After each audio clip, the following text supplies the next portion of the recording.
Mark Rogers TV and Inside the ACC breaking down a huge week one in the ACC, taking on the SEC. So these are matchups that we typically wait until the final weekend of the season when the Eastern Division in the SEC takes on the likes of Louisville and Florida State and Georgia Tech. But here in week one, we've got three what could be tremendous matchups. Mike McDaniel from, of course, Inside the ACC helping us break it down. So, Mike, let's start with a very intriguing game pitting Georgia against North Carolina. Georgia coming off a 10-3 campaign. Carolina at 11-3, of course, Coastal Division champions. Your thoughts about how this one could swing? So initially, when looking at Georgia, you have a new quarterback, right, in Jacob Eason. You have a new coach in Kirby Smart. And then you flip to the other side and you look at North Carolina offensively, and they got a new quarterback, Mitch Trubisky, but they got all the weapons on their offensive side of the football that, led to them being a top 10 unit in the country last season. It's going to be really interesting. It's going to be a battle of which defense gets themselves on track first. I think when looking at North Carolina the last couple of seasons, what we've seen out of Gene Chizik's unit there as defensive coordinator is that North Carolina, when he came in 2 seasons ago, was one of the worst defenses in college football. So he comes in last year, has a great season, kind of gets them completely turned around, and North Carolina goes from really bad to mediocre on defense. And all of a sudden, now you're looking for the Tar Heels to make the next step on that side of the football. And if they do that, they're going to be an extremely formidable team, assuming their offense plays as well as everybody's expecting them to. When looking at Georgia, all the questions on offense, if they get good quarterback play, then they should be in solid shape. They do have the two-head monster at running back, Mark, with Chubb and Sonny Michel. They do have injury issues, but on that side of the football, assuming everybody's healthy and Jacob Eason plays well as a freshman, their offense should be pretty good, and Georgia should compete in that SEC. I think when looking at the defense, of course, Mark, when talking about Kirby Smart and how tough he went after the front seven there coming out of spring, he really wasn't happy with that defense, that front seven. They've lost a lot of guys on that side of the football. They were number 7 in the country in total defense last year, so it's going to be a situation in this game coming up this weekend where if North Carolina gets shut down on offense against a very good Georgia defense, what are they going to do? Because, when looking at North Carolina's defense, they've struggled over the last couple of seasons. Are they going to take the next step this year? Well, game one's going to be a really big test for them. I think with North Carolina's defense, if they're able to slow down Georgia just enough and put enough points on the board, North Carolina should win the football game. But there are just so many unknowns on both sides right now that while both teams are ranked in the top 25, I think there are more questions than answers heading into this matchup.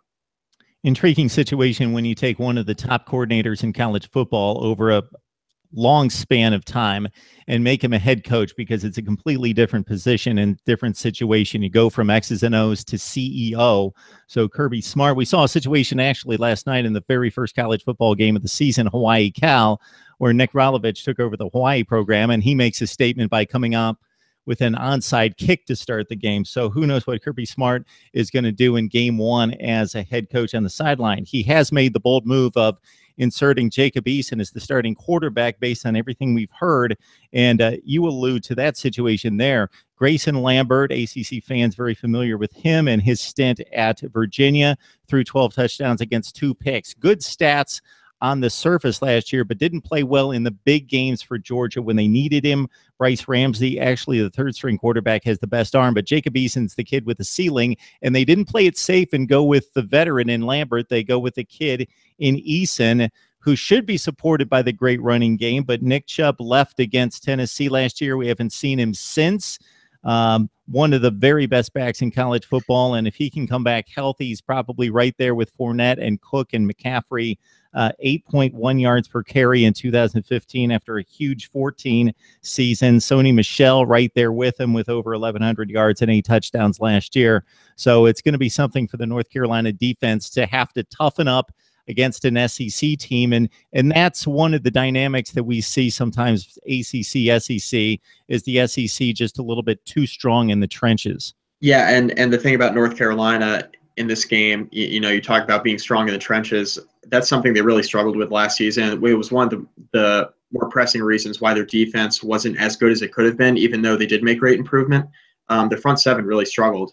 And I think defensively, that's where they could have an issue in this football game. Whoever's running the football for Georgia is going to put pressure on that North Carolina front seven. And I think that's going to be one of the big differences in this game, or one of the keys to the game, if you will. I just think pitting North Carolina's front seven up against the offensive line of Georgia, I mean, I think that's going to make a huge difference in who wins the football game, just because we've seen so many times last season where North Carolina put up more than enough points to win, but maybe, take, for example, the ACC championship against Clemson.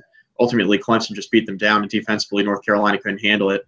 So I like the Tar Heels offensively. They got Bug Howard, they got Ryan Switzer out on the outside playing receiver, a really good running back in Elijah Hood. And I think in this opening weekend, you might not get two sets of running backs as good as you're getting with North Carolina's Elijah Hood and TJ Logan. And then, of course, Georgia with Sonny Michel and Nick Chubb. I mean, these are four running backs that if they all end up playing, it's one of the more intriguing matchups on either side on opening weekend. But, the difference in this game is going to be how North Carolina's front seven on defense deals with that offensive line that's big in the trenches and really powers that Georgia rushing attack.